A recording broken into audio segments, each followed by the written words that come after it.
Bonjour et bienvenue dans ce journal. Le casier judiciaire d'Ali Soumaré est vierge. C'est le Canard enchaîné qui l'affirme, facsimilé à l'appui. On se souvient que les maires UMP de Franconville et de Saint-Leu-la-Forêt avaient accusé la tête de liste socialiste sur le Val d'Oise d'être un délinquant multirécidiviste chevronné. Ils avaient avancé des condamnations. Le casier publié par l'hebdomadaire n'en relève aucune. Et aujourd'hui, la question sur l'origine des informations concernant le candidat socialiste est soulevée aussi bien par la CNIL que dans une enquête interne de la police. Les explications tout de suite d'Adrien Lepère. Néant, voilà ce qui est inscrit sur le bulletin numéro 2 du casier judiciaire d'Ali Soumaré, tête de liste PS du Val d'Oise pour les régionales. Un facsimilé que le Canard enchaîné publie ce mercredi. Ce volet du casier judiciaire est généralement réservé aux autorités administratives. Les maires UMP de Franconville et de Saint-Leu-la-Forêt avaient accusé Ali Soumaré d'être un délinquant multirécidiviste chevronné et avaient affirmé disposer d'éléments probants concernant des condamnations passées du jeune homme. La procureure de Pontoise avait souligné que 2 des 5 condamnations imputées par l'édile UMP au candidat socialiste étaient fausses. Le socialiste a reconnu une condamnation en 1999, il avait alors 19 ans, une peine ayant fait l'objet d'une réhabilitation, voilà pourquoi elle n'est plus mentionnée sur son casier. Pour le reste, une procédure est en cours, l'avocat d'Ali Soumaré a fait appel. Le porte-parole de l'UMP, Frédéric Lefebvre, avait suggéré qu'avant chaque élection, les candidats rendent dorénavant public leur casier judiciaire. Celui d'Ali Soumaré est donc vierge. Et ce casier judiciaire revient comme un boomerang contre les élus UMP du Val d'Oise qui avaient stigmatisé le socialiste. L'avocat d'Ali Soumaré a annoncé porter plainte pour diffamation. La CNIL a réclamé des explications sur l'origine des informations concernant le candidat socialiste. Et la direction générale de la police nationale a ouvert la semaine dernière une enquête interne. Et dans un communiqué, les avocats du maire UMP de Franconville réagissent. La mention néant ne signifie donc en rien ni l'existence des faits publiés, ni l'absence des décisions de justice intervenues. Fin de citation. Davantage d'informations sur le sujet sur notre site vonews.fr. Par ailleurs, dans un autre volet de l'affaire Soumaré, Michèle Saban, candidate du PS dans le Val-de-Marne, a réclamé mardi devant le tribunal de Créteil 50 000 € de dommages et intérêts à Axel Poniatowski, la tête de liste UMP dans le Val d'Oise, pour diffamation. Le député maire de l'Isle-Adam s'était interrogé dans un communiqué intitulé « La liste socialiste aux mains sales » sur la présence de repris de justice parmi les colistiers de Jean-Paul Huchon. La tête de liste UMP pour le Val d'Oise avait alors affirmé que Michèle Saban, vice-présidente du Conseil régional d'Île-de-France, avait été condamnée pour emploi fictif alors que l'élu a été relaxé dans cette affaire qui remonte à 2003.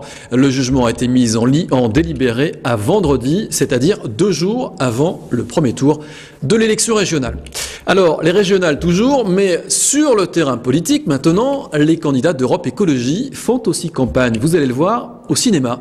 La tête de liste Safia Lebdi assistait mardi soir à l'avant-première du film documentaire de Colline Serrault consacré à l'avenir de l'agriculture. Dans ce film intitulé « Solutions locales pour un désordre global », la réalisatrice avance la solution d'une agriculture bio près de chez soi. C'est notre programme, lance Safia Lebdi.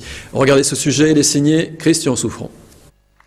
Le film de Colline Serrault, Solutions locales pour un désordre global, qui s'interroge notamment sur l'avenir de l'agriculture, a été projeté devant un parterre de spectateurs, parmi lesquels de nombreux candidats d'Europe Écologie. La tête de liste pour le Val d'Oise, Safia Lebdi, se retrouve dans les projets d'une agriculture de quartier qui permettra à la fois de développer du bio et de donner du travail.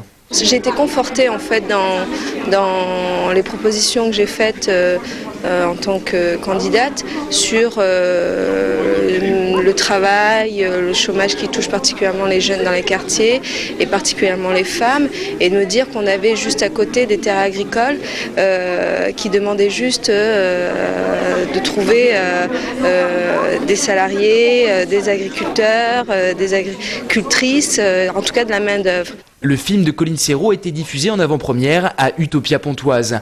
Le grand public pourra le découvrir le 7 avril, après les élections régionales. Ce mouvement social chez Valeo à Cergy, classé parmi les premiers équipementiers mondiaux, Valeo, groupe industriel entièrement dédié à la conception, à la fabrication et à la vente de composants et de systèmes pour l'automobile, a récemment été choisi pour développer le véhicule électrique sur le site de Cergy. Pourtant, mercredi après-midi, un tiers des salariés manifestaient devant leur société à l'appel de la CFDT et de FO. Ils dénoncent des salaires qui n'augmentent pas. Regardez ce sujet, il est signé Brice Martinelli. Ils sont ingénieurs, cadres ou techniciens. C'est pour la plupart la première fois qu'ils se mettent en grève. Selon eux, depuis 3 ans, leur salaire moyen aurait augmenté de moins de 7%, pendant que celui des dirigeants aurait atteint, lui, près de 30% d'augmentation. J'ai vraiment l'impression que la répartition des richesses dans cette entreprise n'est pas faite pour tout le monde. Aujourd'hui, on voit donc qu'on n'a plus d'intéressement, plus de participation, mais par exemple qu'en 2005, on a remonté 65 millions de bénéfices à la société mère. Voilà. Donc aujourd'hui, on aimerait bien qu'il y ait un réajustement de la répartition des salaires. Promise par la direction au 1er juillet 2010, l'augmentation de ces salariés ne dépasserait pas 0,32% sur 2 ans, un chiffre qui ne couvre pas l'inflation. Inacceptable pour les partenaires sociaux et la centaine de salariés mobilisés du site de Cergy, des salariés par conséquent démotivés. Ça se traduira par une baisse de travail parce qu'aujourd'hui les cadres travaillent entre 12 et 13 heures par jour. Donc demain ça sera certainement, on s'orientera plus vers 9 heures de travail par jour. Et la conséquence encore plus importante, c'est que nos cadres risquent de partir risquent de démissionner pour partir ailleurs. Mais dans cette affaire, ce sont les ouvriers qui seraient les plus lésés, leur salaire moyen ayant baissé de 4% sur les 3 ans. Jointe par téléphone, la direction de Valeo n'a pas souhaité répondre. Les syndicats la rencontreront demain pour une 3e réunion de négociation. En bref, avec le projet de circuit de Formule 1 sur le secteur de Sarcelles, son maire socialiste François Pupponi affiche son optimisme. Le projet avance plus que bien, a-t-il affirmé à l'AFP.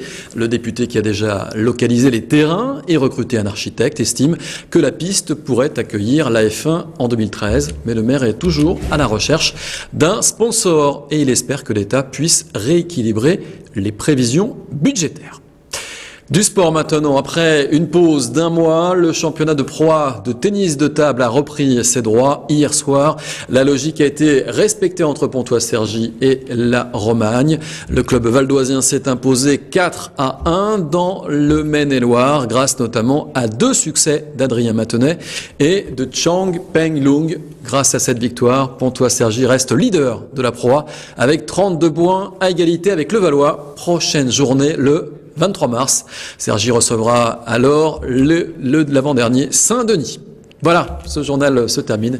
Merci encore de l'avoir suivi. On se retrouve bien sûr dès demain. D'ici là, l'info continue sur vonews.fr.